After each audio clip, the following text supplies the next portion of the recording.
أشهد أن لا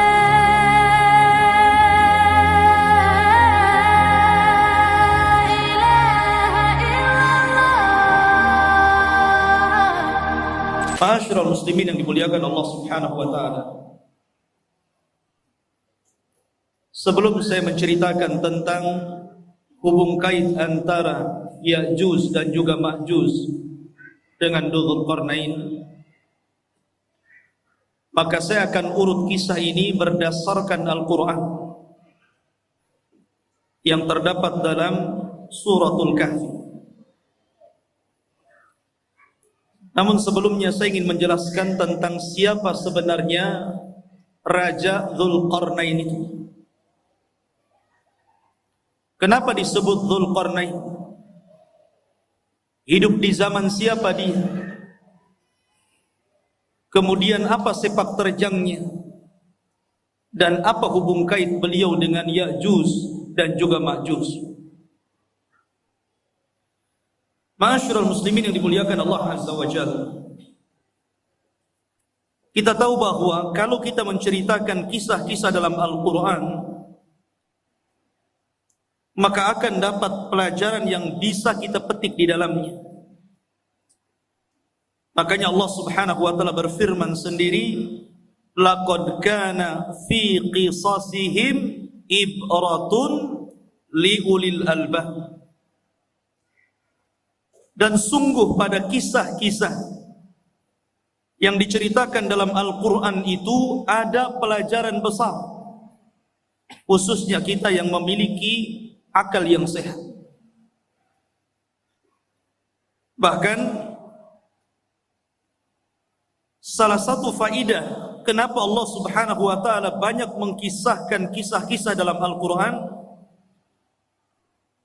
berdasarkan firman Allah Azza wa Jalla, wa kullan naqussu 'alaika min amba'ir rusul ma nuthabbitu bihi fu'adah. Dan begitulah kami kisahkan kepadamu ya Muhammad tentang habar-habar para utusan, tidak lain dan bukan hanya untuk menetapkan dan memberikan ketenangan kepada hatimu. Karena dengan kisah-kisah dalam Al-Quranul Karim banyak pelajaran yang diambil oleh Rasul sepanjang perjalanan dakwahnya, dan itu juga berlaku kepada kita umat. Ma'asyiral muslimin yang dimuliakan Allah Subhanahu wa taala. Bicara tentang kisah Dzulqarnain dulu sebelum kita masuk kepada kisah Ya'juj dan Ma'juj. Kisah Dzulqarnain ini sebenarnya dikisahkan dalam Al-Quran karena ada sebab turunnya. Di zaman Nabi SAW, orang-orang musyrik itu berupaya untuk mencegah dakwah Rasul dengan berbagai macam upaya. Salah satunya dengan cara mencari orang yang cerdas, orang yang berilmu untuk meruntuhkan dakwah.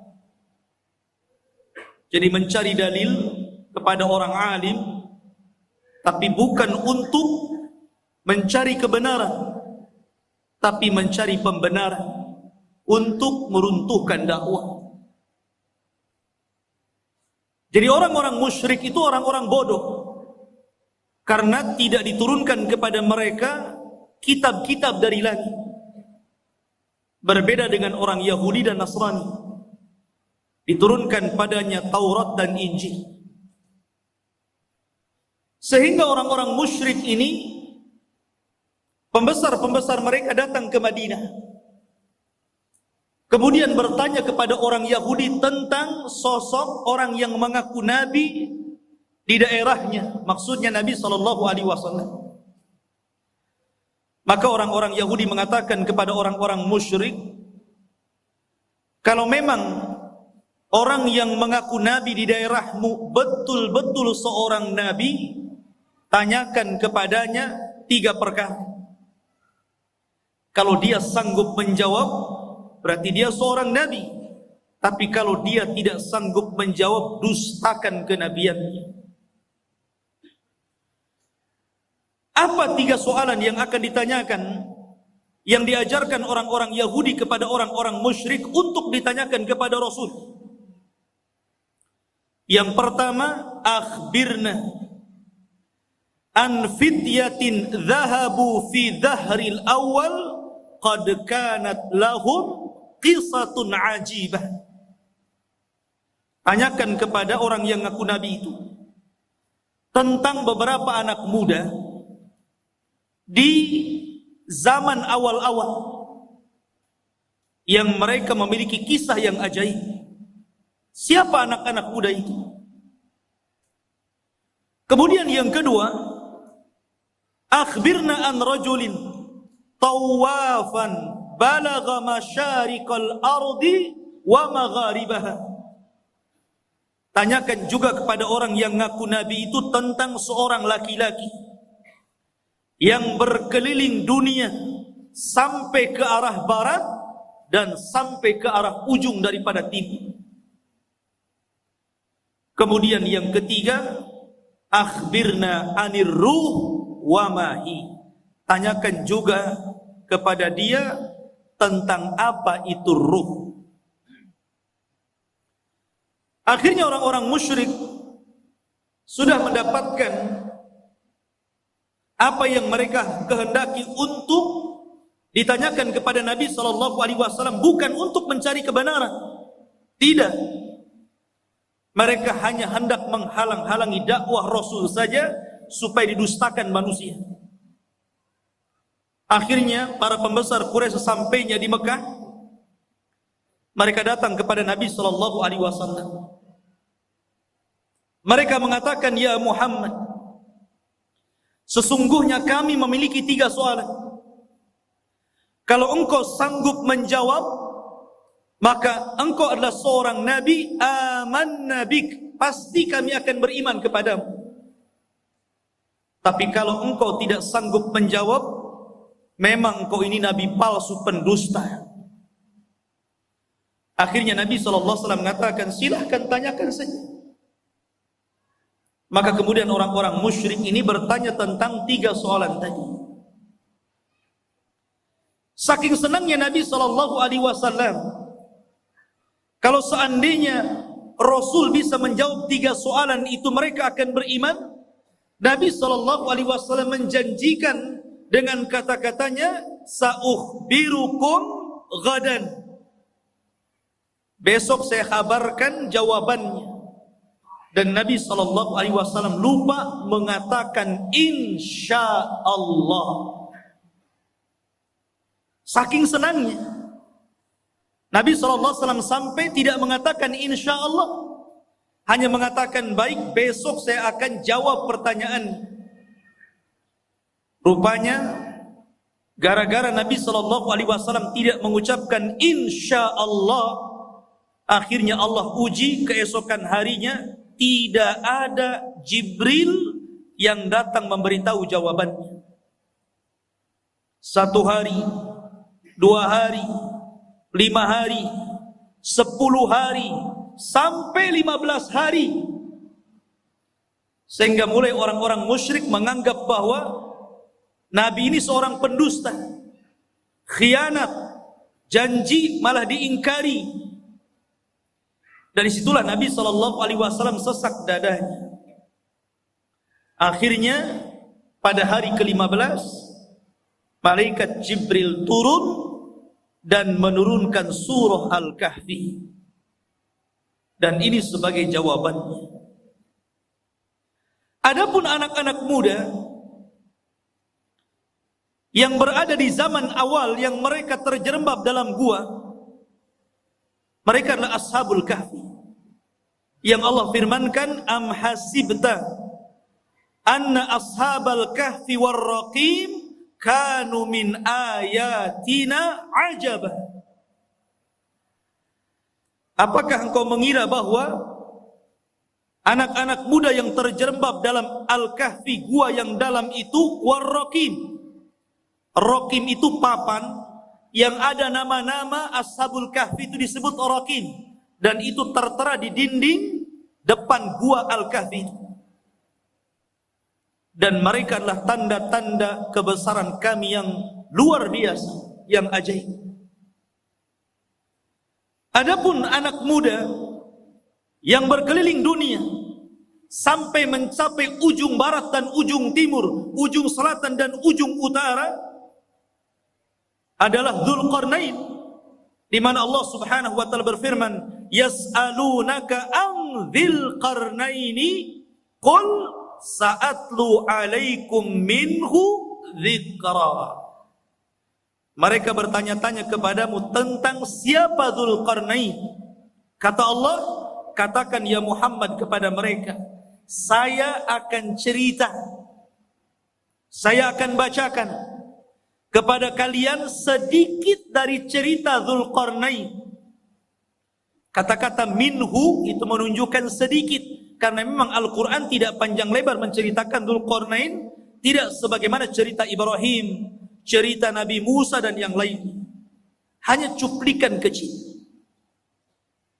Tapi itu sudah menjawab pertanyaan orang-orang Quraisy.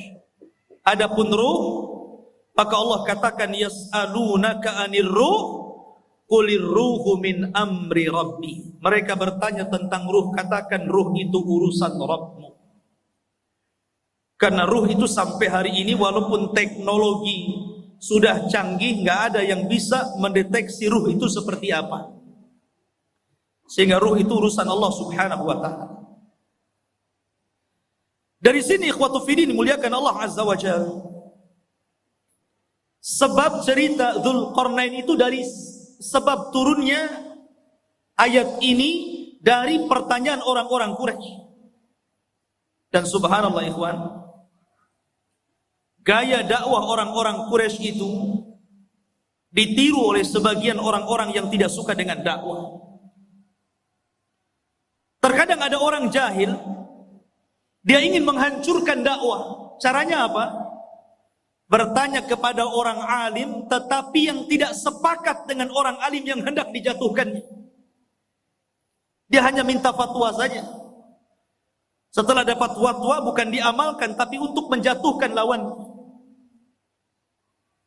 Makanya banyak orang-orang alim yang alimnya itu bukan untuk memperbaiki manusia, terkadang untuk memecah belah manusia. Dan mereka adalah ulama su', ulama-ulama yang jelek. Ma'asyiral muslimin yang dimuliakan Allah Azza wa Jalla. Cerita tentang Dzulqarnain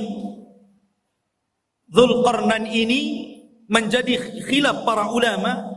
Apakah dia seorang raja? Apakah dia malaikat? Apakah dia seorang wali? Karena memang kisah Dzulqarnain ini kisah yang unik sekali. Bahkan Al-Imam Qatadah rahimahullahu ta'ala mengatakan bahwa di dunia ini tidak ada penguasa yang mampu menguasai sebagian besar dunia kecuali hanya 4 orang saja. Yang 2 mukmin dan 2 kafir. Pertama, yang mukmin adalah Raja Sulaiman. Sulaiman menguasai sebagian besar dunia. Kemudian yang kedua, Dzulqarnain. Adapun yang kafir, yang pertama adalah Namrud, dan yang kedua Bukhtun Nasr. Ada yang mengatakan Al-Iskandar Al-Maqduni, tapi yang masyhur adalah Bukhtun Nasr. Dan keduanya kafir, baik Namrud ataupun Bukhtun Nasr yang menghancurkan Palestina itu. Lah salah satunya adalah Dzulqarnain. Dia penguasa yang berhasil menguasai barat dan timur, selatan dan utara. Sehingga kemudian menjadi khilaf apakah dia seorang nabi, apakah dia seorang wali, ataukah dia malaikat. Ada yang mengatakan dia adalah malaikat. tetapi pendapat ini tentu sangat jauh sekali. Ada yang mengatakan dia seorang nabi berdasarkan zahir Al-Quran, karena dia diperintah Allah untuk menyampaikan wahyu Allah. Siapa yang beriman maka akan diperbaiki, siapa yang kufur maka akan disiksa dan diazab. Dan nanti saya akan jelaskan tentang rihlah beliau. Tapi pendapat yang masyhur, dan ini pendapat yang banyak dikuatkan para ulama, seperti Asy-Syaikh Ibnu Utsaimin rahimahullahu taala, mengatakan bahwa dia adalah rajulun saleh, orang yang sangat soleh sekali, dan dia seorang raja dan penguasa dunia. Itulah Dzulqarnain. Lalu hidup di masa siapa Dzulqarnain ini? Ada yang mengatakan bahwa Dzulqarnain ini hidup di masa Nabi Khidir,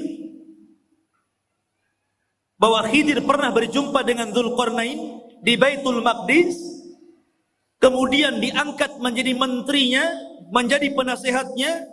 Akhirnya Dzulqarnain pun keliling dunia bersama Khidir.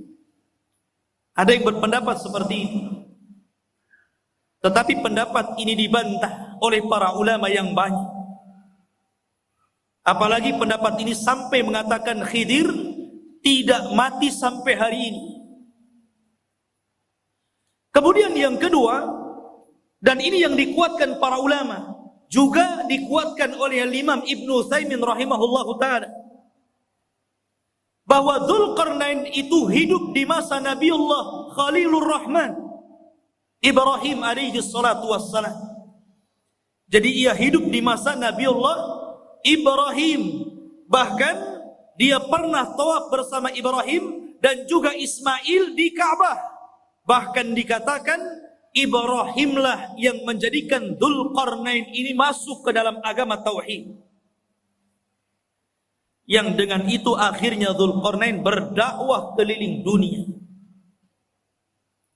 Ini salah satu pendapat Al-Imam Ibnu Utsaimin rahimahullahu taala dalam fatwa Nur ala Darbi, di mana Ibnu Utsaimin mengatakan huwa malikun salihun kana ala ahdil Khalil Ibrahim.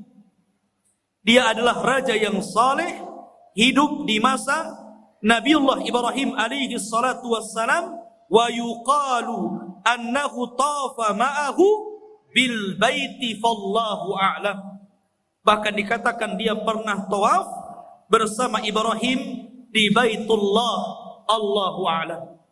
Itu perkataan dari Imam Ibnu Utsaimin rahimahullahu taala. Masyarul muslimin yang dimuliakan Allah azza wajalla. Baik, kenapa dia disebut Dzulqarnain? Dzu itu artinya pemilik. Qarnain itu dua tanduk. Kenapa disebut pemilik dua tanduk? Ada yang mengatakan bahwa kenapa raja tersebut digelari pemilik dua tanduk, atau dalam bahasa Arabnya Dzulqarnain. Pendapat yang pertama, karena dia memakai mahkota, dan dalam mahkotanya itu berbentuk dua tanduk. Jadi ada tanduk dalam mahkotanya dari kanan dan kiri, dari tembaga. Ada yang mengatakan disebut Dzulqarnain karena dia pernah dipukul sebelah kanannya, kemudian mati dan terluka. Kemudian Allah hidupkan kembali. Kemudian dipukul lagi oleh kaumnya, kemudian mati dan kemudian dihidupkan kembali. Ada yang berpendapat seperti itu, ya terima saja, namanya pendapat. Makanya disebut Dzulqarnain. Ada yang mengatakan karena bentuk kepalanya seperti dua tanduk, ada tanduknya di kepalanya. Dan tentu ini ba'id, sangat jauh. Dan pendapat yang terakhir inilah yang banyak dikuatkan para ulama. Disebut Dzulqarnain karena dia ketika berdakwah mengajak manusia ke dalam tauhid, maka dia berjalan ke arah barat sampai ujung terbenamnya, dan ke arah timur sampai tempat terbitnya. Dan tempat terbit serta tempat terbenamnya itu disebut qarnai syaitan, dua tanduk setan. Makanya Nabi SAW melarang jangan sholat ketika terbit matahari dan ketika terbenam matahari, karena ketika itu muncul dua tanduk syaitan. Maka ketika Dzulqarnain berdakwah sampai ujung barat, sampai terbenam matahari, bahkan sampai ujung timur, sampai terbitnya matahari, berarti dia melakukan kedua perjalanan, kedua tanduk syaitan, sehingga akhirnya dia digelari sebagai raja pemilik dua tanduk ataupun Dzulqarnain. Ini yang paling akrab mungkinnya, yang paling dekat berdasarkan nas Al-Quran. Bagaimana perjalanan beliau ke ujung barat dan timur itu. Ma'asyiral muslimin yang dimuliakan Allah Azza wa Jalla. Perjalanan Dzulqarnain ini adalah perjalanan yang luar biasa. Seorang raja yang seluruh kekayaannya, seluruh hidupnya hanya untuk mengajak manusia kepada tauhid.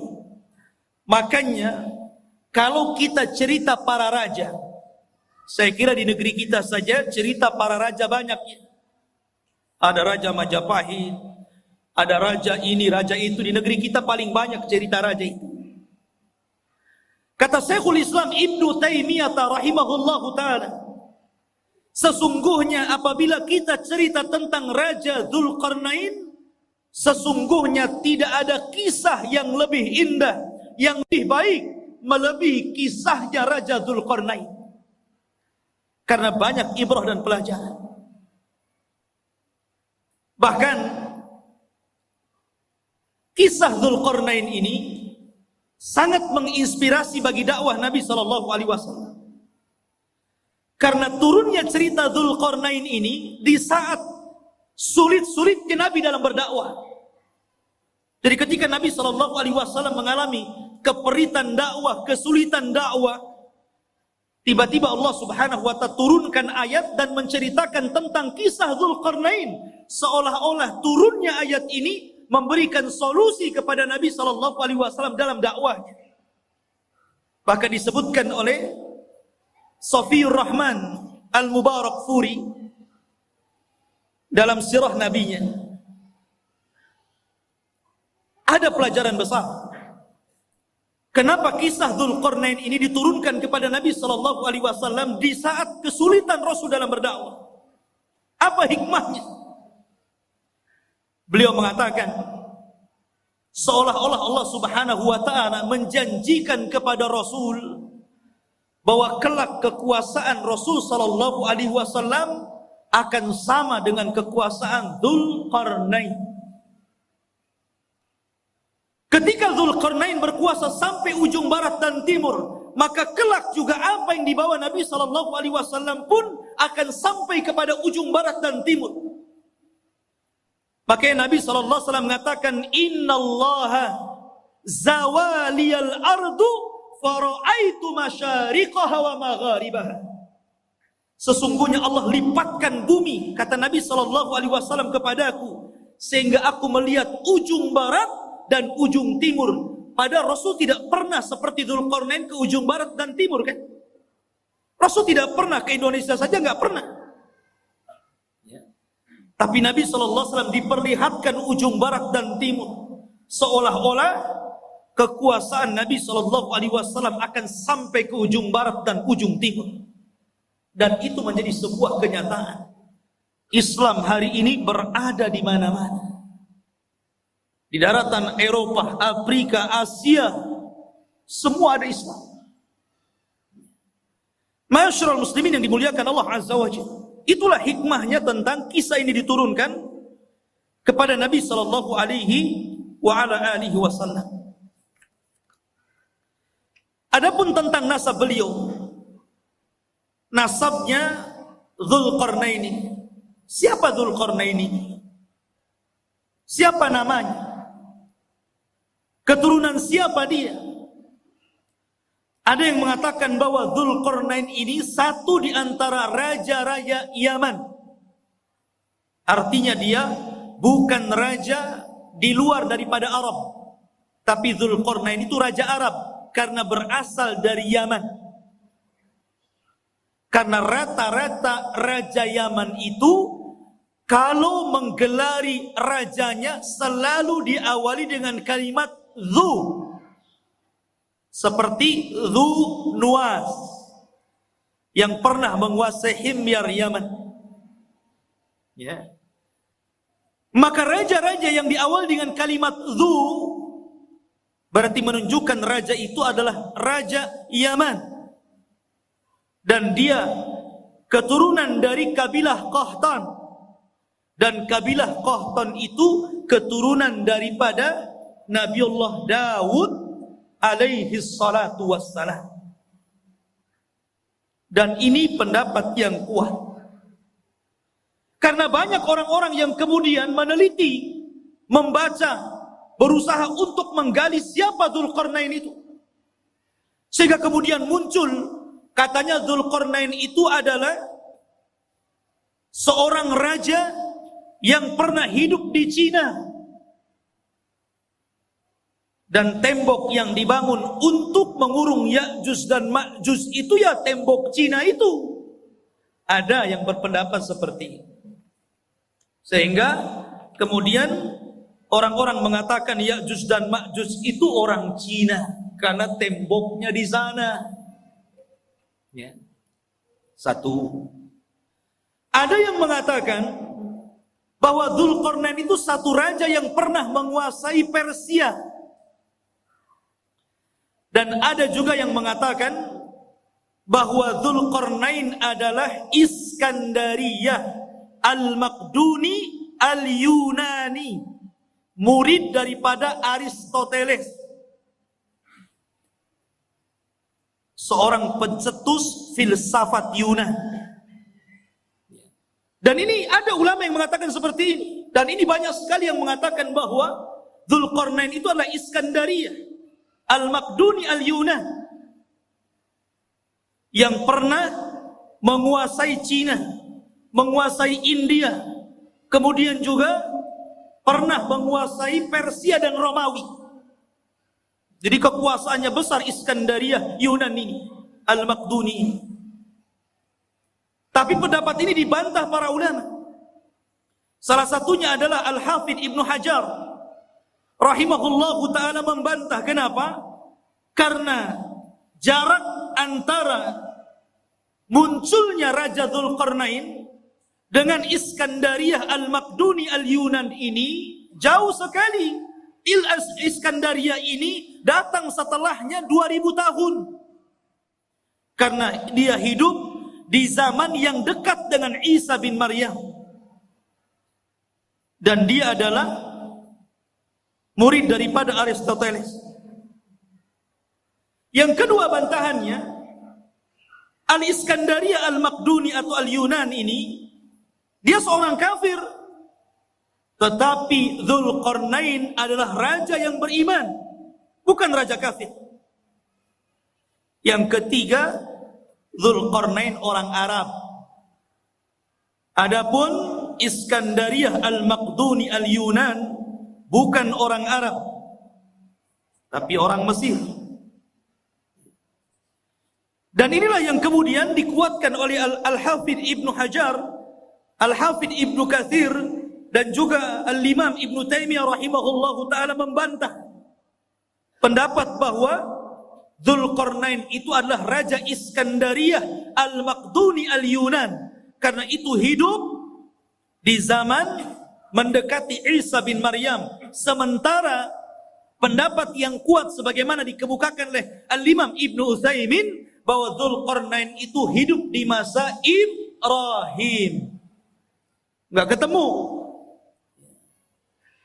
Dari sini Dzulqarnain, Raja Iskandaria lah. Tidak ada hubung kait antara Iskandaria dengan Dzulqarnain. Ada sebuah asar dari turjumanul Quran Abdullah bin Abbas radhiyallahu an, walaupun asar ini fihi nazar, ada pandangan para ulama bahwa usia dakwah daripada Dzulqarnain itu 500 tahun, 500 am. 500 tahun dia berdakwah. Dan wajar karena usia zaman dulu kan panjang-panjang. Lain dengan usia umat sekarang. Pakai di zaman itu pernah ada seorang wanita menangisi anaknya yang meninggal. Dia menangis di kuburan karena meninggal anaknya. Saking sayangnya kepada anaknya, dia menangis di kuburan. Akhirnya dikatakan kepada ibu tersebut, "Kenapa Anda menangis wahai ibu?" Maka ibu itu mengatakan, "Ya, aku baru saja kemalangan, anakku meninggal dunia. Baru saja anakku meninggal dunia dan aku sedih karena peninggalannya." Akhirnya kemudian ditanyakan, "Berapa usia anakmu yang meninggal itu?" Maka ibu tersebut mengatakan, "Sittina sana, 60 tahun." 60 tahun masih bayi. Di zaman dulu. Kalau di zaman sekarang janggutnya sudah sampai pusat, dah kaki. 60 tahun dah mau mati. Akhirnya orang ini mengatakan, "Jangan sedih wahai ibu. Karena kelak akan datang sebuah umat yang usianya itu baina sittuna was sab'in. Baina sittina was sab'in. Antara 60 sampai 70 tahun saja. Dan itu usia kita umat Islam." Maka sang ibu tersebut sontak saja kaget dan merasa heran dan mengatakan, "Lau a'tanillahu umrahum," kalau Allah berikan umur mereka yang 60 tahun kepadaku, aku akan jadikan 60 tahun itu untuk sekali sujud kepada Allah Subhanahu wa taala. Lihat. Ya, usia dulu panjang-panjang sehingga wajar kalau Dzulqarnain juga keliling dunia sampai 500 tahun, berarti usianya di atas itu kan? Ini satu cerita. Namanya asarnya fihi nazar, ya bisa benar bisa salah. Karena ada penelitian tentang riwayat. Karena dalam Al-Quran sendiri tidak disebutkan secara detail. Ya. Karena boleh jadi karena tidak ada manfaat penyebutannya. Akhirnya Al-Quran hanya menyebutkan hal-hal yang penting yang bisa dijadikan ibrah dan pelajaran bagi pembacanya. Baik.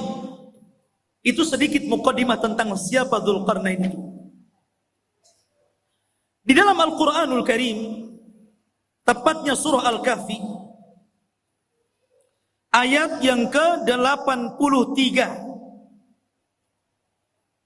Ayat yang ke-83 Allah katakan, "Yas'alunaka an dzil qarnaini." Mereka bertanya-tanya kepadamu ya Muhammad tentang siapa Dzulqarnain itu.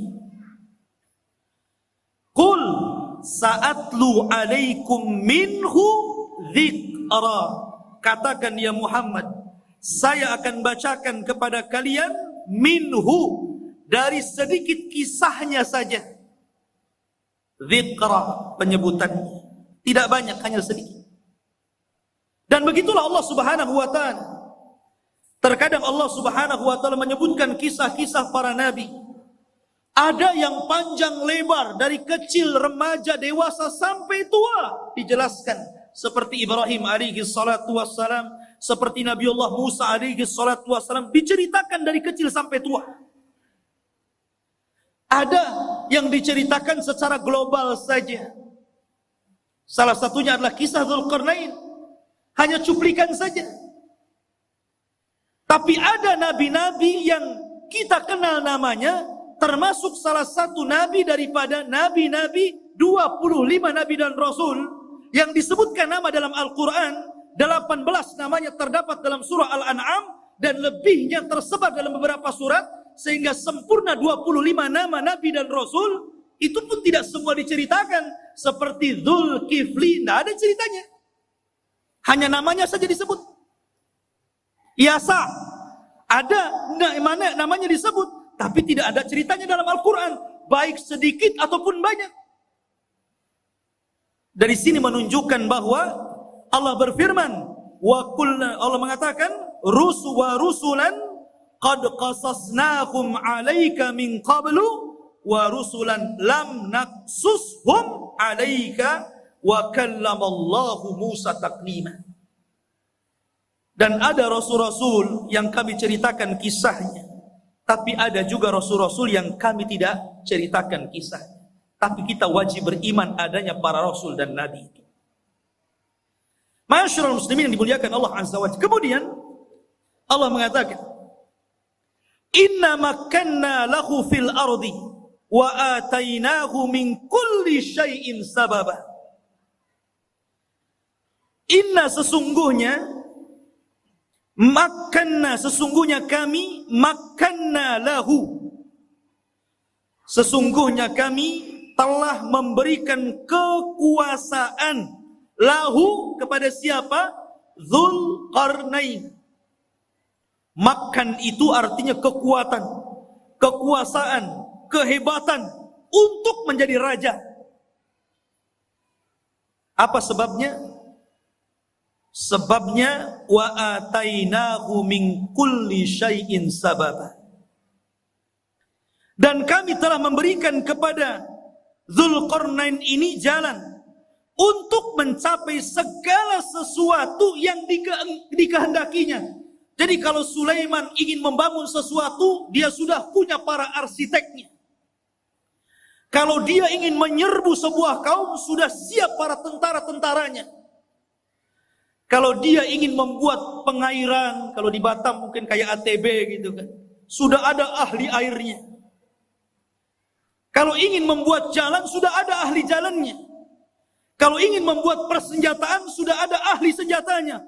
Pokoknya segala sesuatu yang dikehendaki Dzulqarnain ada jalannya, dan Allah Subhanahu wa taala berikan kepada Dzulqarnain untuk kepentingan dakwah.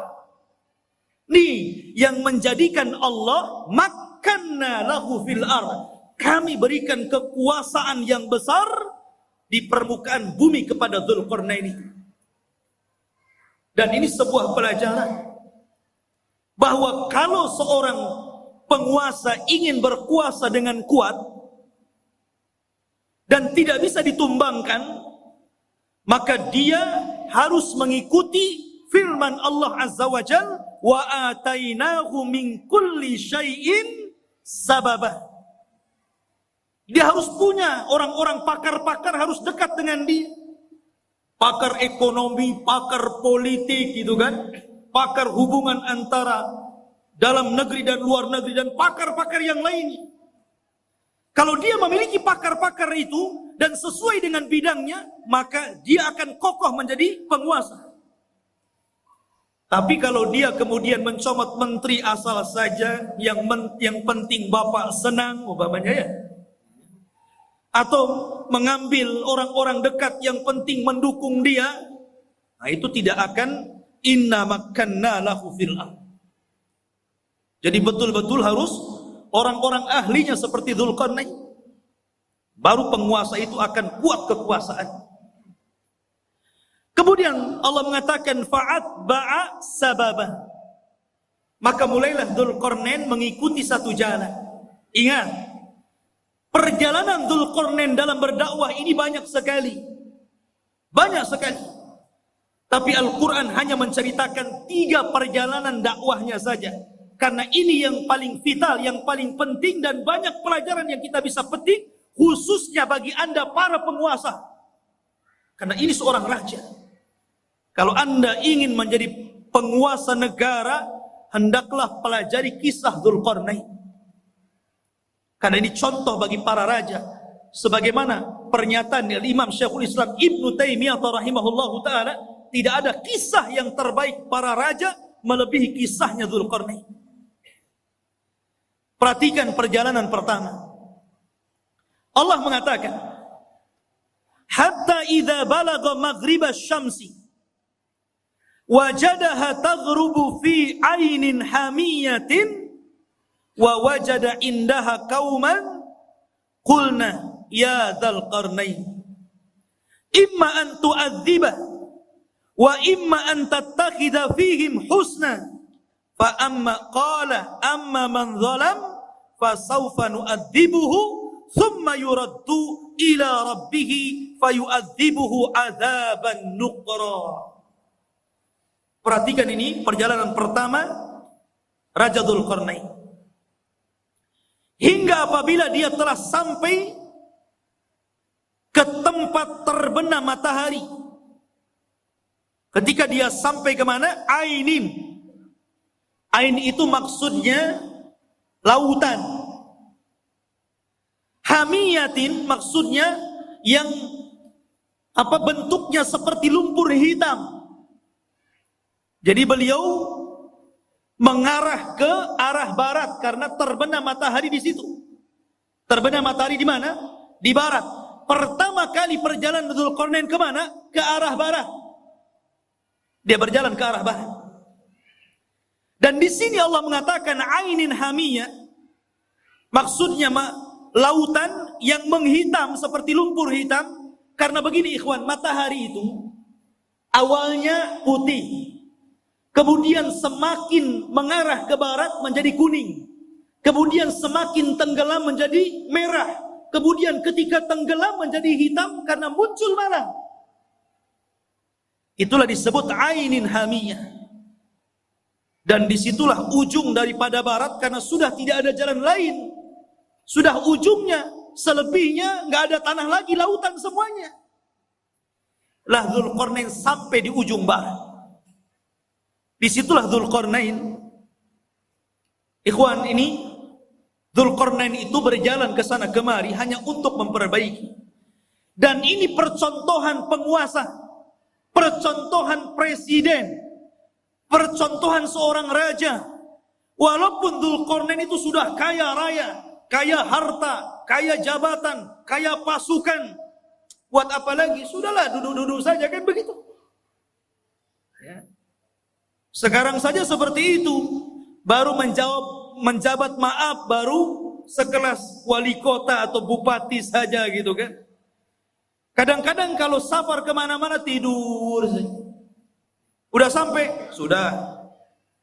Dia nggak tahu jalannya bolong, ada polisi tidurnya, jalannya rusak tuh nggak tahu nih. Harusnya jangan tidur, lihat, wah ini jalan perlu diperbaiki. Ini jalan nggak bagus nih. Kemudian melewati desa-desa, ini kayaknya ada ketertinggalan, harus dimajukan nih. Harusnya seperti itu. Ya. Lah Dzulqarnain ini, dia kalau masuk ke sebuah desa, dan desa itu ada ketertinggalan, dimajukan. Apa yang kalian butuhkan? Kalian butuh kedokteran? Kami letakkan di para dokter, ajarkan mereka kesehatan. Kalian perlu untuk pembangunan, nih saya letakkan arsitek, ajari mereka bagaimana cara membangun rumah dan gedung.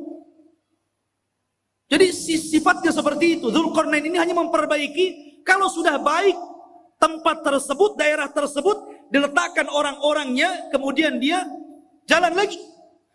Sampai akhirnya, sampai di ujung barat, ketemu sebuah kaum yang tidak punya agama. Kaum yang zalim. Dan tidak ada kezaliman yang paling besar melainkan kesyirikan. Kaum yang sangat pendosa, melakukan keharaman, pencuri, pembunuh. Lah Dzulqarnain ini mendapatkan kaum di arah barat seperti itu.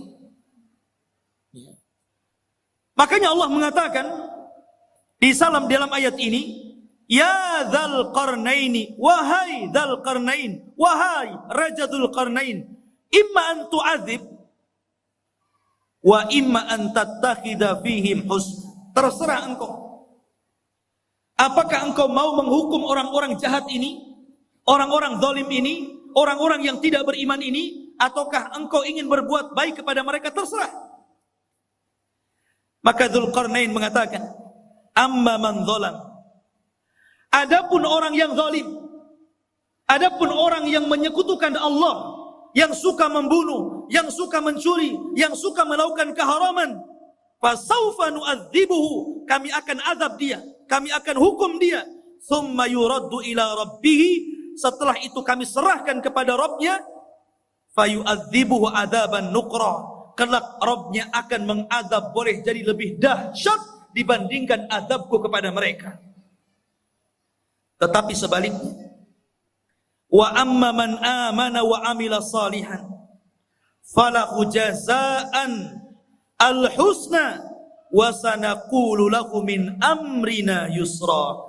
Adapun yang nurut dengan perintahku, akhirnya beriman, beramal saleh, maka mereka akan mendapatkan balasan yang baik, dan kami katakan kepadanya, dari perkara kami mudahkan segalanya.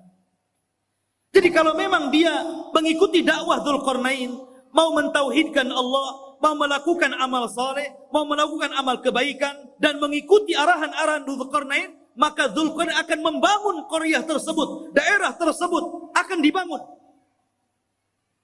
akan difasilitasi, akan dibangun dan ditebarkan pendidikan, dakwah, pembangunan dan yang lainnya. Itulah Dzulqarnain. Dia tidak diam, dia jalan-jalan ke sana kemari, dan itu salah satu sifat seorang penguasa. Harus jalan-jalan melihat kondisi rakyatnya. Lihat Ibnul Khattab, Umar Ibnul Khattab. Malam-malam dia malam-malam keliling melihat rakyatnya. Sehingga pelajaran, karena dia suka jalan malam, melihat-lihat rakyatnya, baik yang senang ataupun yang susah, banyak melahirkan undang-undang, kebijakan-kebijakan, peraturan-peraturan yang kemudian sangat bermanfaat untuk rakyatnya. Hanya karena jalan-jalan terinspirasi akhirnya. Ya, seperti itu. Dan Umar kalau jalan-jalan melihat rakyatnya tidak bawa wartawan, tidak diliput. Besoknya keluar Umar jalan-jalan menyambangi kaum muslimin yang ada di sini, bagi-bagi sembako. Nggak ada. Umar tidak masuk media. Lain dengan penguasa sekarang ya. Masuk parit saja ada wartawan. Masyarul muslimin yang dimuliakan Allah Subhanahu wa taala. Begitulah seorang raja jalan ke sana kemari. Inilah yang pertama perjalanan siapa? Dzulqarnain ke arah barat. Baru kemudian Allah mengatakan, summa atba'as sababa. Baru kemudian Dzulqarnain berjalan ke arah lain. Ke arah mana? Allah mengatakan, hatta idza balagha matli asy-syamsi, sampai ketika Dzulqarnain sampai di arah terbitnya matahari. Kalau tadi terbenam kan, matahari kan terbenam itu dari atas bawah sampai terbenam, seolah-olah matahari masuk ke dalam laut. Tidak. Matahari itu tidak mengelilingi bumi. Bukan berarti dia masuk arah laut kemudian mengelilingi bumi sampai muncul di arah timur. Tidak. Sebagaimana pelajaran yang ma'ruf antum pelajari di sekolah-sekolah. Matahari tidak mengelilingi bumi. Matahari itu menghadap Allah. Sujud kepada Allah hampir-hampir. Dia tidak diizinkan untuk terbit dari arah timur dan hampir-hampir terbit dari arah barat. Dan kalau sudah demikian, maka kiamat telah dekat. Lah Dzulqarnain sampai di ujung matahari terbit, akhir artinya arah timur, karena terbitnya matahari itu di timur. Ya. Disitulah kata Allah berfirman, wajadaha tatlu ala qaumin lam naj'al lahum min duniha sitra. Subhanallah. Maka kemudian ketika dia menempuh jalan, dia mendapatkan sebuah kaum, sekelompok umat yang kami tidak menjadikan bagi mereka sesuatu yang melindunginya dari cahaya matahari. Umat yang sangat terbelakang, gak punya rumah, nggak berpakaian. Seperti mungkin di zaman sekarang kalau orang-orang primitif gitu ya, orang-orang yang hidup di daerah Amazon, jangan jauh-jauh ke Amazon ya. Di Indonesia saja banyaknya. Seperti ada seorang dai yang belusukan ke hutan-hutan di daerah timur itu, ya, akhirnya masuk Islam gara-gara pakai sabun. Itu pernah ceritanya dengar ya? Masuk Islam gara-gara sabun. Gak pakai baju. Lah Dzulqarnain ketemu umat yang seperti itu gak pakai baju. Mungkin hanya pakai koteka saja gitu ya. Dan subhanallah, gak punya rumah. Kaum itu gak ada rumah. Mereka tidur sembarangan gitu kan, kadang di bawah pohon. Gak punya rumah. Bukan berarti tidak bisa membangun rumah. Belum sampai ilmu kepada mereka bahwa mereka itu perlu rumah dan bagaimana cara membangunnya gak tahu, itu masalahnya. Dan mereka juga tidak pakai baju, tidak pakai celana, auratnya tampak. Bukan berarti sebelum orang-orang itu sebelumnya manusia telanjang, tidak. Karena Nabi yang pertama kali mengajari untuk menjahit siapa? Nabi Idris. Dialah Nabi yang pertama kali mengajari umat untuk menjahit pakaian. Nabi Idris. Tapi bukan berarti sebelum Idris sampai kepada Adam telanjang, tidak. Pakai baju juga, cuman mereka bajunya ditempel-tempel, ditali-tali gitu saja, tidak dijahit. Lah di zaman Idris itulah mulai ada jahitan, mulai dijahit sininya, dijahit sananya, sampai hari ini berbagai macam ragam, sampai muncul tailor-tailor kan gitu. Tapi yang pertama kali menjahit siapa? Idris. Lah di zaman Dzulqarnain ini ada kaum dari arah timur itu nggak pakai apa-apa. Auratnya nampak, nggak punya rumah, kasihan.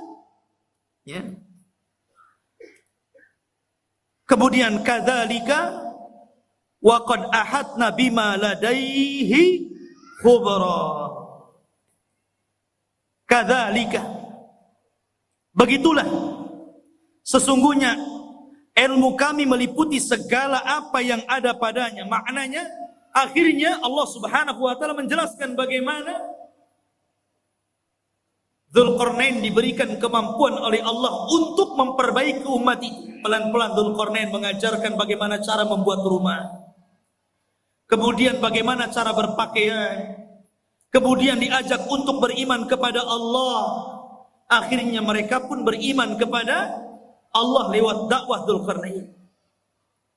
Dari sini menunjukkan bahwa kekuasaan itu dicapai untuk dakwah.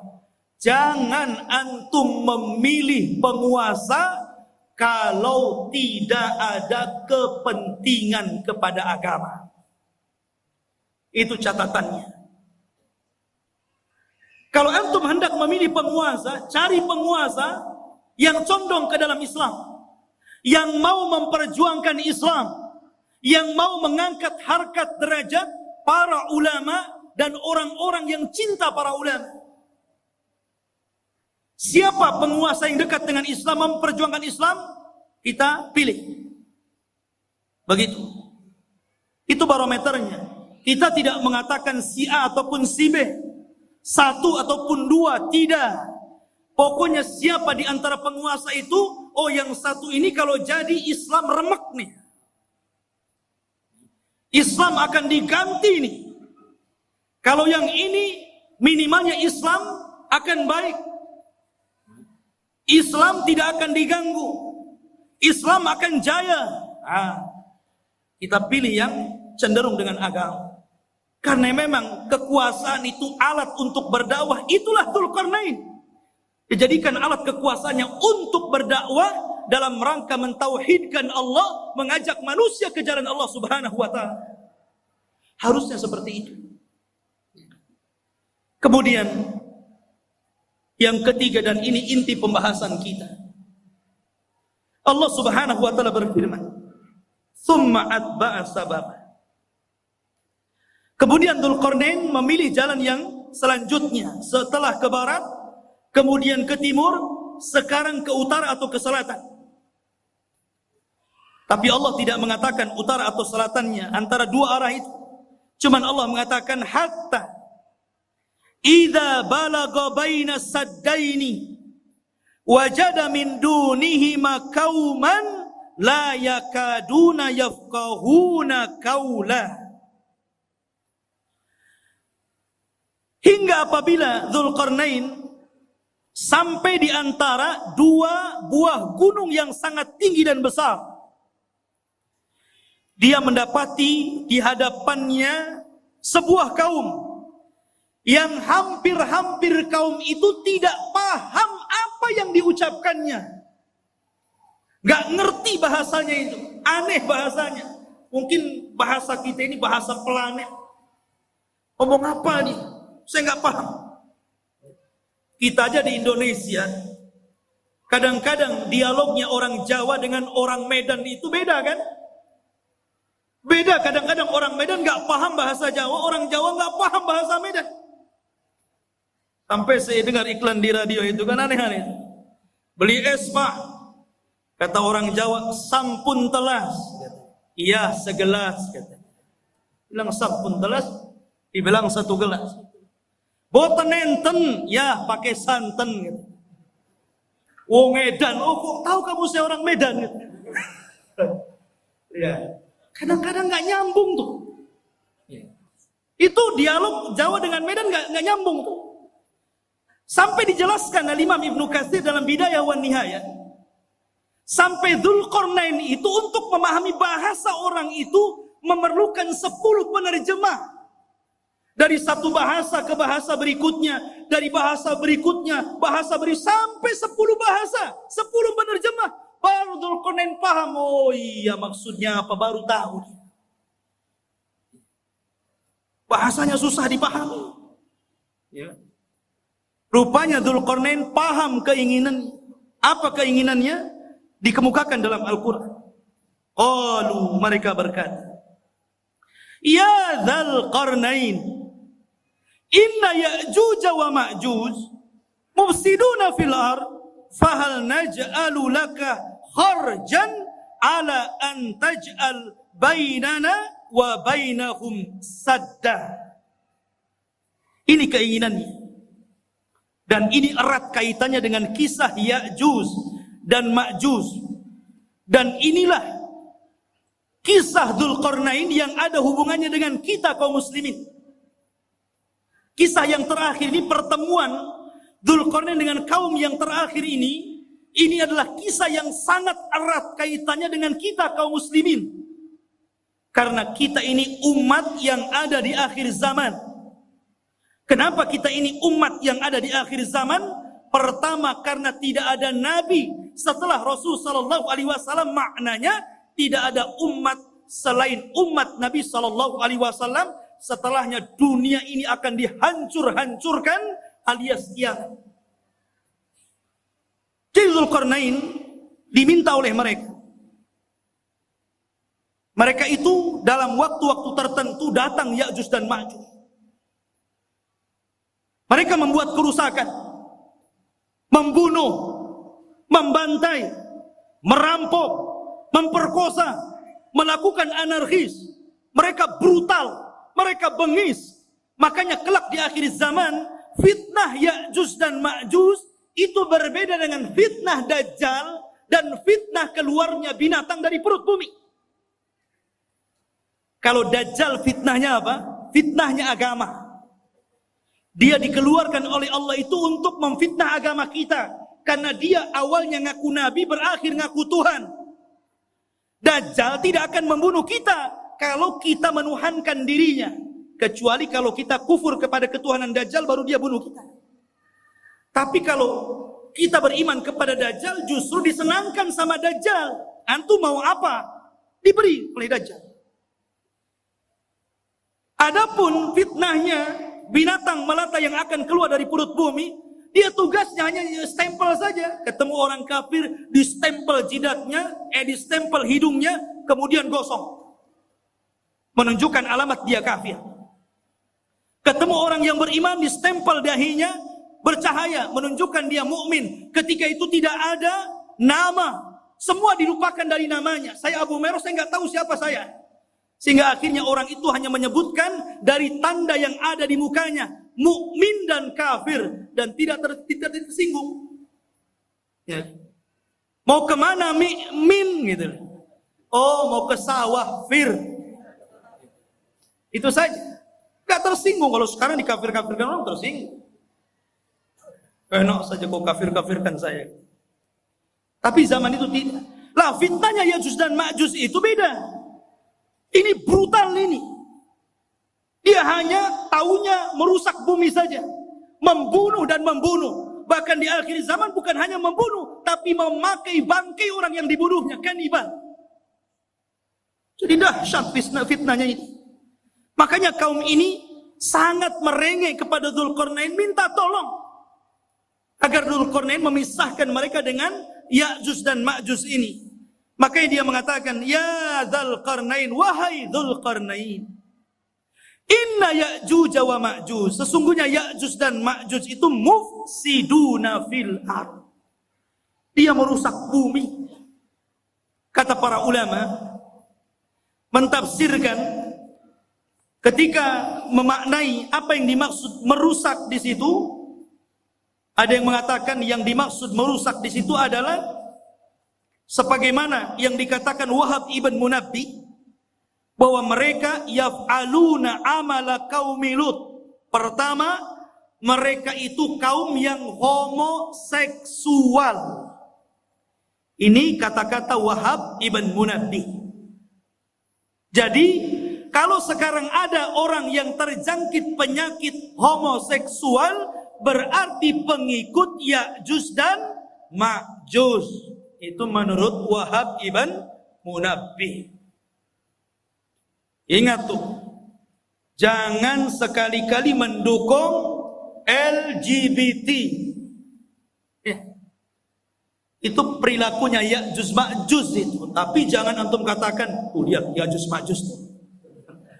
Tengok orang banci, hati-hati ada Ya'juj Ma'juj. Boleh.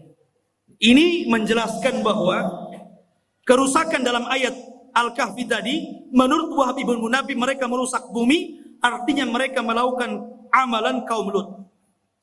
Dan ini tentu sangat jauh penafsiran seperti ini. Ada yang mengatakan seperti Atha Al-Khurasani mengatakan, annahum kanu yaqtulun. Mereka suka membunuh. Dan juga dikatakan Muqatil ibn Sulaiman, annahum kanu ya'kulunan nas. Mereka membunuh dan memakan orang yang dibunuhnya, kanibal. Menurut Muqatil ibn Sulaiman. Dan boleh juga digabungkan tiga-tiganya.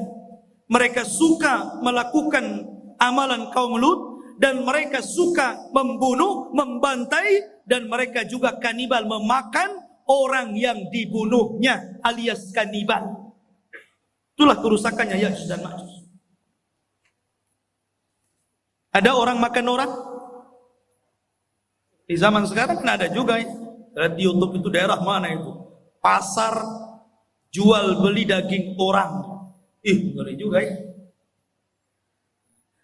Khotuf ini muliakan Allah Azza wa Jalla. Maka mereka mengatakan, fahal naj'alu laka kharjan. Bagaimana kalau kami sediakan upah untukmu wahai Dzulqarnain? Ala an taj'al bainana wa bainahum saddan, agar kau jauhkan kami dengan mereka, buatkan benteng. Karena mereka datang dari sana, buatkan benteng supaya mereka tidak menyerang kami lagi. Subhanallah. Mereka siap menyediakan upah kepada Dzulqarnain. Buat apa? Dzulqarnain ini sudah kaya, pasukannya banyak, orangnya cerdas, berilmu, dan Allah berikan segala sesuatu keinginannya. Buat apa upah? Makanya Dzulqarnain mengatakan, dengan mengatakan kepada mereka, qala ma makkani fihi rabbi khairun. Tidak usah.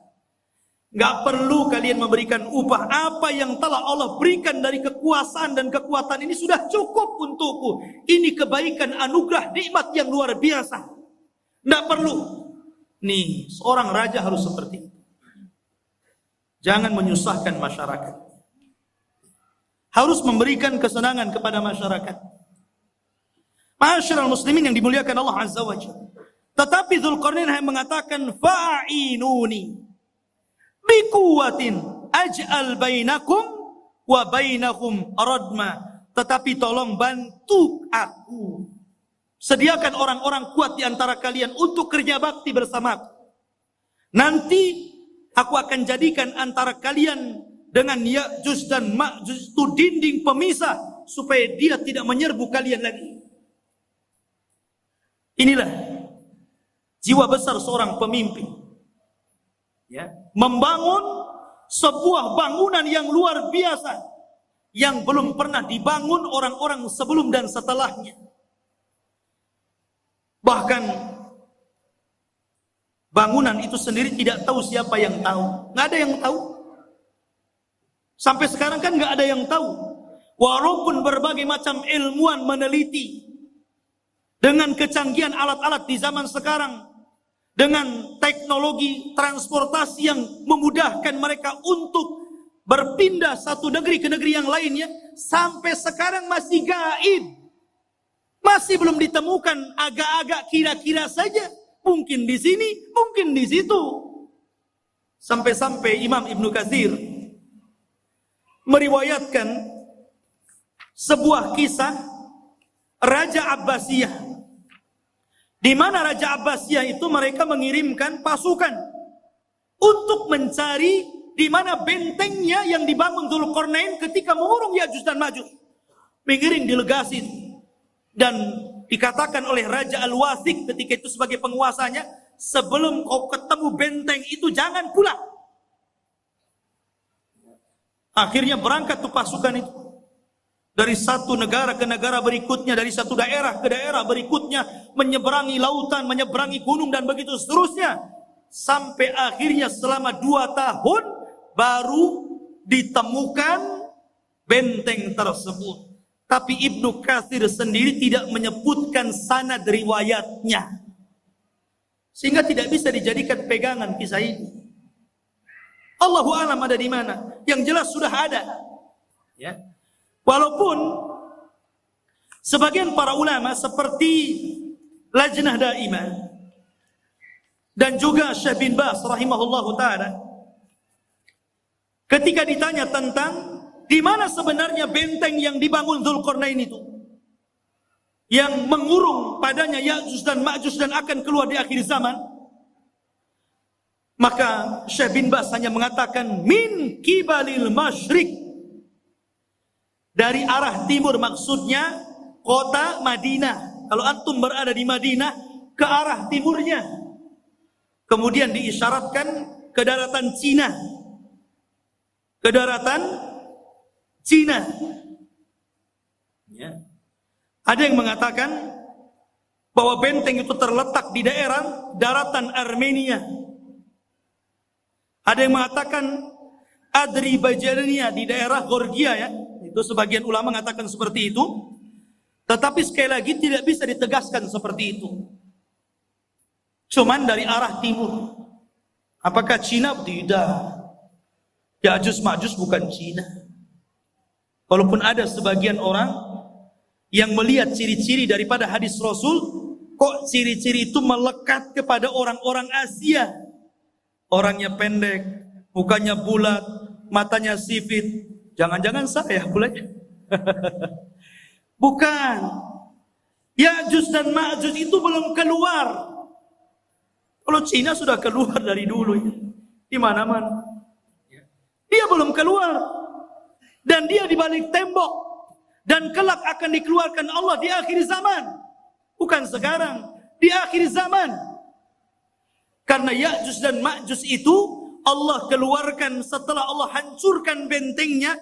Itu ketika setelah Isa bin Maryam turun. Itu pun pasca terbunuhnya Dajjal. Dajjal dibunuh dulu. Baru setelah itu selang beberapa waktu Isa dan kaum muslimin diuji lagi oleh Allah, tiba-tiba runtuh daripada apa yang sudah dibangun Dzulqarnain, sadnya ini, bendungannya ini, bentengnya ini. Akhirnya dari situ min kulli hadabin yansilun, maka mereka keluar dari benteng itu seperti bah yang turun dari bukit saking banyaknya gitu. Keluar semua. Karena dalam riwayat Abdullah bin Umar radhiyallahu an, di antara mereka Ya'juj dan Ma'juj itu dikisahkan bahwa tidak mungkin mati seorang Ya'juj dan Ma'juj itu kecuali kalau seandainya mereka telah mendapatkan 1000 keturunan baru mati. Ya. Jadi kalau seandainya keturunannya sudah 1000 baru dia mati. Itu dalam sebuah ayat. Makanya wajar kalau jumlah mereka banyak. Ketika Adam alaihi salatu wassalam dipanggil oleh Allah dan mengatakan, "Ya Adam, akhrij bi'tsan nar." Wahai Adam, keluarkan utusan-utusan neraka. Adam kaget, "Ya Rabb, wa ma bi'tsun nar?" Apa utusan neraka itu? Maka Allah mengatakan, setiap 1000 penduduk neraka keluarkan 1 orang dan masukkan ke dalam surga. Artinya 999 masuk neraka dan 1 masuk surga. Ketika itu Allah mengatakan kepada Adam, 1 dari kalian dan 999 dari Ya'juj dan Ma'juj. Jadi jumlah mereka banyak. Jadi kalau antum mau perang dengan Ya'juj dan Ma'juj itu, 1 dari antum dikeroyok dengan 999 Ya'juj dan Ma'juj. Kira-kira menang atau keok tuh? Antum 10 orang saja mati antum. Apalagi 999 lawan 1 kan gitu. Lain kalau antum lawannya pakai rudal. Kalau tangan kosong nggak mungkin antum. Tapi di zaman itu nggak ada rudal, nggak ada nuklir. Semua kembali kepada peralatan manual, pedang, panah, tombak, kuda, unta, sehingga susah melawan mereka. Dan itulah apa yang disabdakan Rasul, akan muncul sebuah kaum yang tidak bisa engkau perangi. Makanya wahai Isa, selamatkan kamu dan selamatkan sebagian dari yang selamat dari kaum muslimin, bersembunyilah di bukit Tur. Akhirnya Isa pun menyembunyikan diri dan kaum muslimin di bukit Tur. Lah Dzulqarnain ini akhirnya membuat benteng yang sangat kokoh sekali. Kemudian sifat bentengnya dijelaskan. Atuni zuburul hadid hatta idza sawa baina as-sadafaini qala anfuhu hatta idza ja'alahu naran qala atuni ufrid alaihi qitra. Maka Dzulqarnain berkata, berikanlah kepadaku potongan-potongan besi, sehingga apabila besi itu telah sama rata dengan kedua puncak gunung, seolah-olah main las, kayak orang las gitu kan. Besi itu dibuat, ditancap-tancapkan, kemudian dilas satu dengan yang lainnya, sehingga menjadi sebuah benteng. Kemudian, ketika tinggi besi itu sama dengan gunungnya, berkatalah Dzulqarnain, tiupkanlah api. Hingga apabila besi itu sudah menjadi merah seperti api, dia pun berkata, berikanlah kepadaku tembaga yang mendidih, agar kutuangkan ke atas besi panas tersebut. Kokoh sekali. Inilah dinding yang tidak bisa dijebol. Sampai Ya'juj dan Ma'juj sendiri gak bisa jebol dinding itu.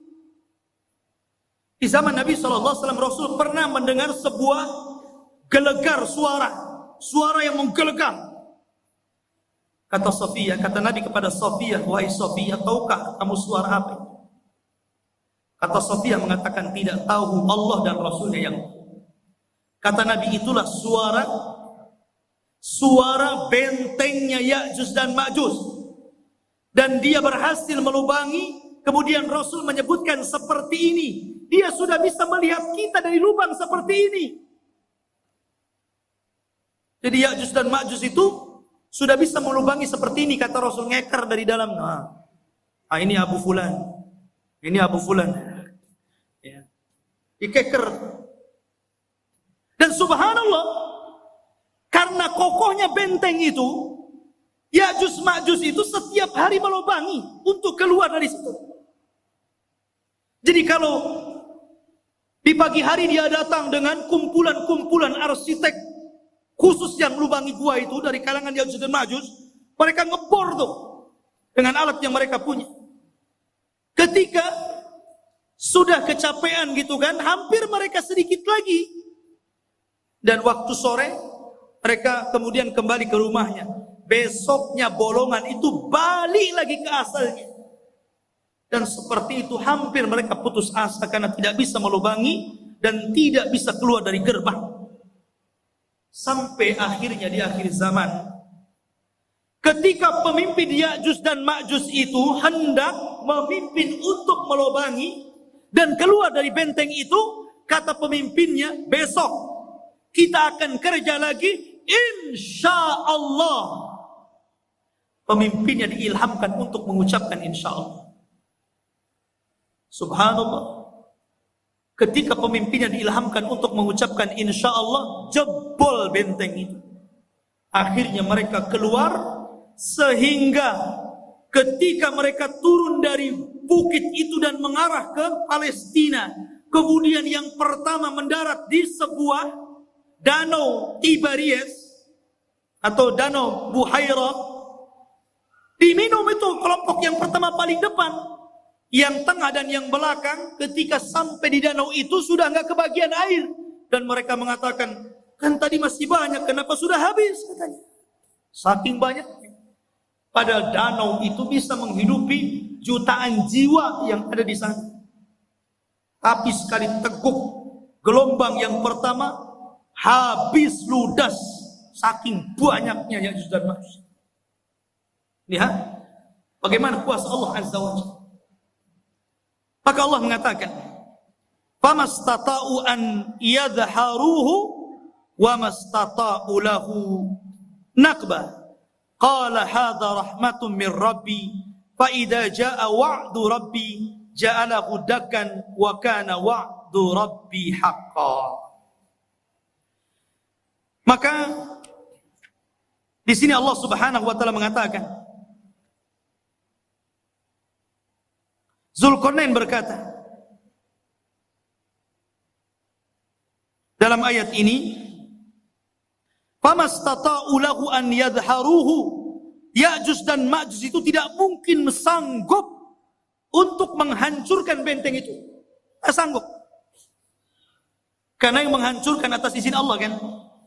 Jadi tidak ada yang sanggup kecuali Allah Azza wa Jalla, dan itu pun atas kehendak Allah Subhanahu wa taala. Makanya Dzulqarnain mengatakan, hadza rahmatun min Rabbi, ini semua karena rahmat Allah Subhanahu. Dengan kecerdasan Dzulqarnain, kebesaran Dzulqarnain, banyaknya pasukan yang dimiliki Dzulqarnain, ilmu yang dikuasai Dzulqarnain, tetap dia mengatakan ini rahmat dari Allah. Ya.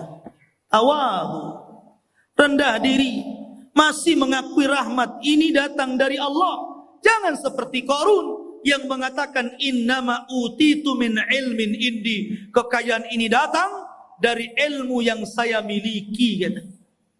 Jangan seperti Qarun. Dzulqarnain tetap mengatakan ini rahmat dari Allah Subhanahu wa taala. Ma'asyiral muslimin yang dimuliakan Allah Azza wa Jalla. Itulah kilasan daripada cerita Dzulqarnain. Sedikit kita cerita tentang Ya'juj dan Ma'juj. Ya'juj dan Ma'juj adalah keturunan daripada salah satu putra Nuh alaihi salatu wassalam, namanya Yafis ibn Nuh. Nuh memiliki 4 putra, Ham, Syam, Yafis, Kan'an. Tapi Kan'an kafir dan tidak masuk ke perahu, akhirnya mati diterjang ombak dan tufan. Sehingga yang selamat adalah Ham, Syam, dan Yafis. Dari keturunan Syam inilah lahir para nabi dan rasul. Dari keturunan Ham ini lahirlah orang-orang yang berkulit hitam.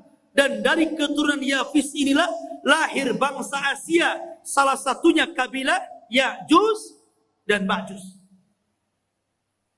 Salah satu dari keturunan kabilah Yafis adalah Ya'juj dan Ma'juj, dan semuanya masuk neraka.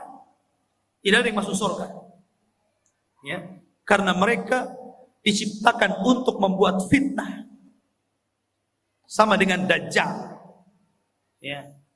Ma'asyiral muslimin yang dimuliakan Allah Azza wa Jalla. Kalau kita tahu bahwa Ya'juj dan Ma'juj adalah keturunan Yafis ibn Nuh, dari sini maka kita katakan Ya'juj dan Ma'juj itu manusia, bukan binatang, apalagi tumbuh-tumbuhan. Dia manusia dan bukan jin. Karena sebagian para ulama mengatakan sebagaimana dinukilkan oleh sebagian para ulama, seperti dikatakan Ka'ab al-Akhbar. Ka'ab al-Akhbar ini seorang ulama yang masuk Islam di zaman Umar ibn al-Khattab. Kunyahnya Abu Ishaq. Dan dia banyak menukilkan ilmu ahli kitab. Dan dia banyak diterima riwayatnya. Ada beberapa riwayat yang ditolak karena Israiliyat. Salah satu kisah Israiliyatnya, Ka'ab al-Akhbar mengatakan bahwa Ya'juj dan Ma'juj itu terdiri dari 3 golongan. Kelompok yang pertama tingginya seperti Syajaratul Aruz. Syajaratul Aruz, pohon aruz ini pohon yang sangat tinggi, seperti pohon mangga yang ada di Lubnan. Jadi Ya'juj dan Ma'juj itu raksasa karena tinggi, seperti pohon aruz katanya, yang ada di Lubnan, ma'ruf, setinggi pohon kelapa gitu. Jadi kalau muncul sekali nginjak kayak gempa, blok blok blok gitu. Itu satu golongan. Yang kedua, ada dari Ya'juj dan Ma'juj itu kelompok yang beda. Dia memiliki tingginya 4 hasta dan lebarnya 4 hasta. 1 hasta itu 1/2 meter. Kalau 4 hasta berarti 2 meter. Tingginya 2 meter, lebar badannya 2 meter. Otak. Ya kan? Tinggi 2 meter, badan 2 meter. 4 persegi namanya. Ya. Sepompong. Kemudian yang ketiga, katanya dia adalah makhluk yang memiliki 2 telinga yang lebar. 1 telinganya untuk mencari mangsa dan 1 telinganya untuk selimut badannya ketika tidur. Saking lebar telinganya itu. Semana itu bentuknya. Ini satu pendapat dari Ka'ab al-Akhbar. Ada juga pendapat dari Abdullah bin Abbas radhiyallahu anhu mengatakan, Ya'juj dan Ma'juj itu bukan besar, tapi dia orang kerdil. Ada satu kelompok itu tingginya cuma 1 jengkal. Ada yang 2 jengkal. Paling tinggi 3 jengkal. Segini. Tinggal ditendang saja. Itu satu pendapat. Tapi yang jelas bahwa ini hanya ijtihad para ulama. Pendapat yang kuat kita mengambil berdasarkan zahir hadis. Ketika Nabi SAW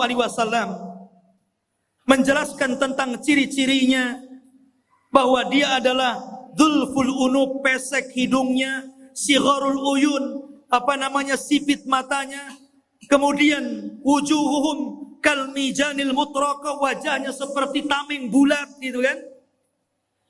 Kemudian juga disyaratkan seperti bangsa Turuk, bangsa orang-orang Mongol. Oh, kayak kita lah persis mukanya. Ya kan? Jadi dia manusia. Ya, bukan seperti yang diceritakan Ka'ab al-Akhbar atau riwayat daripada Ibnu Abbas radhiyallahu anhu. Tapi dia manusia yang akan keluar, tapi manusia kanibal, manusia beringas, manusia sadis, barbar. Ya. Oh, jadi dia taunya membunuh saja. Makanya ketika benteng itu dihancurkan, maka mereka menyerbu setiap kampung. Ya ummul arda, mengelilingi bumi sampai mungkin ke Batam juga tuh. Ya tuh. Ya. Itu semua orang-orang di luar jenisnya itu dibunuh, dibantai. Sehingga ketika itulah Allah memerintahkan kepada orang-orang yang beriman dan Nabi Isa alaihi salatu wassalam agar bersembunyi saja, jangan dilawan karena tidak akan menang. Sehingga ketika Ya'juj Ma'juj merasa mereka sudah membantai seluruh umat manusia yang ada di bumi, dan mereka merasa sudah yakin membantai semuanya, mereka pun sombong dan mereka mengatakan, qad qatalna man fil ard sanaqtuluhu man fis sama. Kami sudah membunuh orang yang ada di bumi, sekarang giliran kau yang ada di langit, sekarang ku bunuh kalian, katanya. Akhirnya mereka mengarahkan tombak dan panahnya ke langit. Kemudian dilesatkan tombak dan panahnya itu. Subhanallah, merupakan sebuah tanda-tanda kebesaran Allah. Sekarang ikhwan, kalau antum lempar panah ke langit, sampai mana kekuatan antum melempar itu? Walaupun rudal sekalipun, sampai mana coba? Ada batasnya kan? Tapi oleh Allah sengaja disedot panah itu. Jadi panahnya itu terus disedot sengaja sampai ke dalam awan, sampai dah nggak kelihatan lagi. Dari situ Allah kembalikan panah dan tombak, dan sengaja ujung-ujungnya seolah-olah dilumuri darah, seolah-olah orang yang di langit sudah mati. Akhirnya ketika panah dan tombak itu kembali ke bumi, yakin mereka sudah membunuh orang yang di langit dan orang yang di bumi. Lengkaplah kesombongan mereka. Dari situlah, karena kesombongan mereka lah akhirnya Allah subhanahu wa ta'ala menghancurkan mereka. Dengan cara apa? Berperang? Tidak ada sanggup yang memerangi. Tapi Allah kalau menghancurkan sebuah kaum, bagi Allah itu mudah. Ketika Allah menghancurkan orang-orang yang hendak menghancurkan Ka'bah dari Abrahatul Asram dan pasukan gajahnya, cukup mengirim burung laut. Ketika Allah subhanahu wa ta'ala memberikan azab kepada orang-orang yang kufur, yang disebutkan dalam surah Al-Kahfi, pemilik 2 kebun, yang kebun itu kayak sorga. Kalau masuk ke kebun itu bawa keranjang, tidak perlu dipetik, keluar, masuk kebun, keluar sudah penuh keranjangnya. Kayak sorga, kufur mereka. Akhirnya Allah mengadab kaum tersebut dengan cara apa? Mengutus tikus sebesar kucing. Ada tikus sebesar kucing? Ada. Tikus Jakarta. Bukan, antum jangan kotor otaknya. Tikus-tikus got itu kan gede itu ya. Antum tahu tikus got itu? Itu kalau ketemu kucing, kucingnya yang lari. Ya. Jadi dikeluarkan tuh tikus-tikus, menggerogoti apa? Sad Ma'rib, bendungan Sungai Ma'rib digerogoti. Akhirnya hancur bendungan itu. Kemudian airnya meluluhlantakkan sebuah negeri yang sangat subur, negeri Sabah itu.